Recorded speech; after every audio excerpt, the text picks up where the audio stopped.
Assalamualaikum warahmatullahi wabarakatuh. Kembali lagi sama Bu Una. Pada kesempatan kali ini kita akan belajar sistem respirasi pada manusia. Nah, pada hari ini yang kita pelajari adalah mekanisme pertukaran O2 dan CO2 yang ada dalam paru-paru, kemudian fase dan mekanisme respirasi, dan respirasi dada dan respirasi perut. Nah, silakan dibuka LKS kalian ya. Nah, hal yang pertama kita pelajari pada hari ini adalah mekanisme pertukaran gas O2 dan CO2. Ada dua tahapan.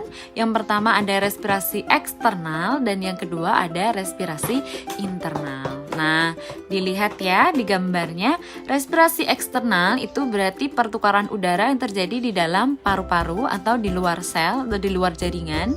Sedangkan yang internal di dalam jaringan atau sel. Nah, secara mudahnya itu kemarin udara itu kan masuk melalui hidung, kemudian trakea, bronkus, bronkeolus, dan alveolus. Di alveolus terjadi pertukaran antara O2 dengan CO2. Nah, itu kan berarti di luar sel, khususnya di alveolus.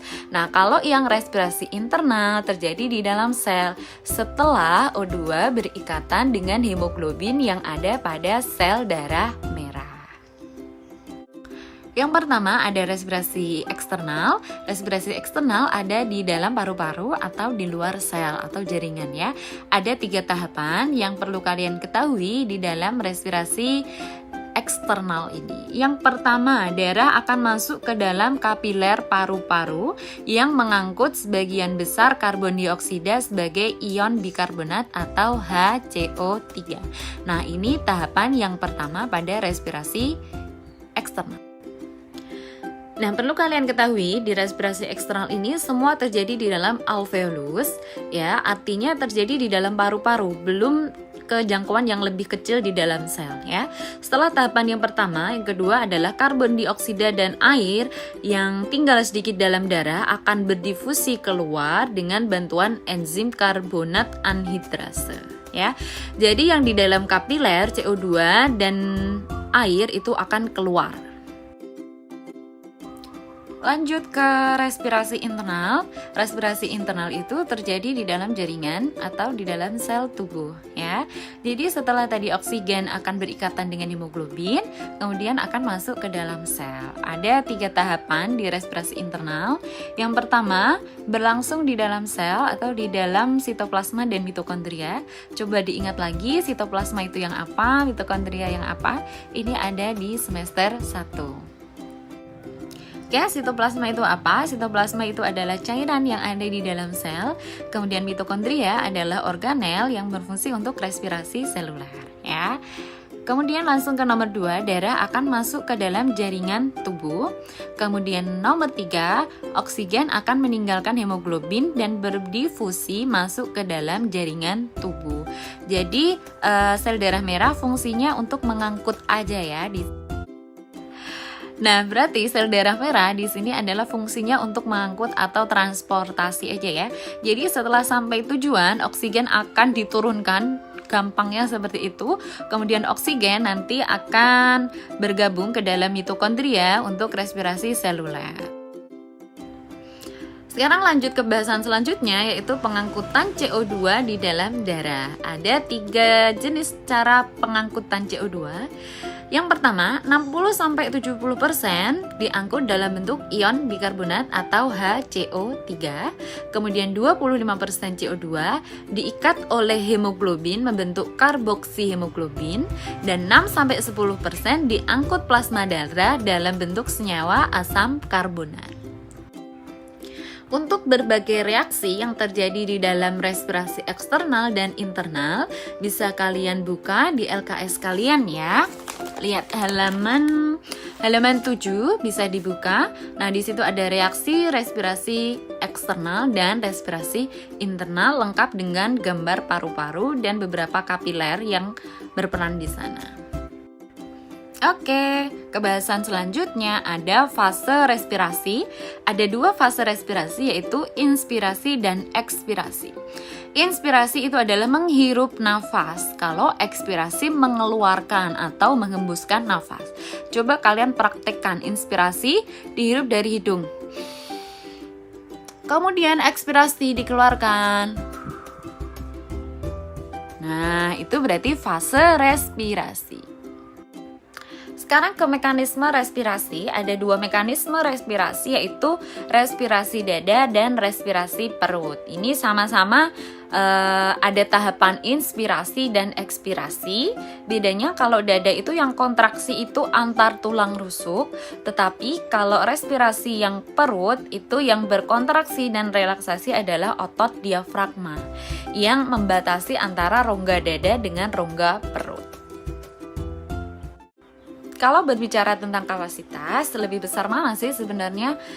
Kalau secara penelitian sebenarnya lebih besar yang pernafasan perut. Karena perut itu kan yang kontraksi relaksasi adalah diafragma antara rongga dada dan perut. Jadi kapasitas di dalam paru-paru lebih besar. Seperti ketika kalian bernyanyi di padus atau qiraah, pasti menggunakan pernafasan yang perut agar suaranya lebih panjang. Lanjut ke tahapan-tahapan untuk mekanisme respirasi. Yang pertama ada tahapan mekanisme pernafasan dada atau respirasi dada. Ketika inspirasi, apa sih yang terjadi? Yang pertama, otot antar tulang rusuk berkontraksi, jadi berkontraksi kenceng gitu ya. Kemudian volume rongga dada membesar karena udaranya masukkan, dan tekanan udara dalam rongga dada berkurang dan mengakibatkan udara masuk ke dalam paru-paru. Nah, lanjut ke yang ekspirasi atau ketika kalian menghembuskan nafas. Yang pertama, otot antar tulang rusuk berelaksasi jadi mengendur. Kemudian volume rongga dada mengecil karena kan udara didorong keluar. Jadi tekanan udara dalam rongga dada membesar karena butuh tekanan yang besar untuk mendorong keluar udara. Nah, pada akhirnya udara keluar dari paru-paru. Coba kalian praktekkan respirasi dada. Ya, kalau respirasi dada itu perutnya nggak perlu mengempis ya, biasa aja kayak respirasi biasa. Coba inspirasi, ekspirasi, dihembuskan ya. Coba beberapa kali, nanti kalian pasti akan merasakan bedanya. Lanjut ke respirasi perut. Ini sebenarnya tahapannya hampir sama dengan respirasi dada, tapi yang membedakan adalah kalau yang dada itu yang berkontraksi dan relaksasi itu adalah otot antar tulang rusuk, sedangkan kalau respirasi perut yang berkontraksi dan relaksasi adalah otot diafragma ya. Tahapannya yang pertama ketika memasukkan udara atau menghirup lah, itu yang pertama otot diafragma berkontraksi dan diafragma mendatar. Nah, ini perlu digarisbawahi. Kalau ketika diafragma itu kontraksi, itu diafragmanya malah mendatar ya. Kemudian volume rongga dada membesar, sama tahapan selanjutnya sampai udara masuk ke dalam paru-paru. Bukan berarti kalau respirasi perut masuknya ke perut, tetap masuknya ke paru-paru. Langsung ke ekspirasi, ini juga sama. Otot diafragma itu merelaksasi atau mengendur dan diafragmanya melengkung. Perlu digarisbawahi juga, tadi kalau dia kontraksi dia itu mendatar, kalau dia relaksasi dia akan melengkung. Kemudian volume rongga dada mengecil, kemudian tekanan udara dalam rongga dada membesar dan udaranya akhirnya keluar dari paru-paru. Tapi kapasitasnya lebih besar yang respirasi perut. Oke, itu aja pelajaran pada hari ini. Silahkan kalian pelajari lebih lanjut. Bisa diulang lagi videonya sampai kalian paham. Tetap jaga kesehatan, tetap bahagia, stay di rumah ya, jangan kemana-mana. Wassalamualaikum warahmatullahi wabarakatuh.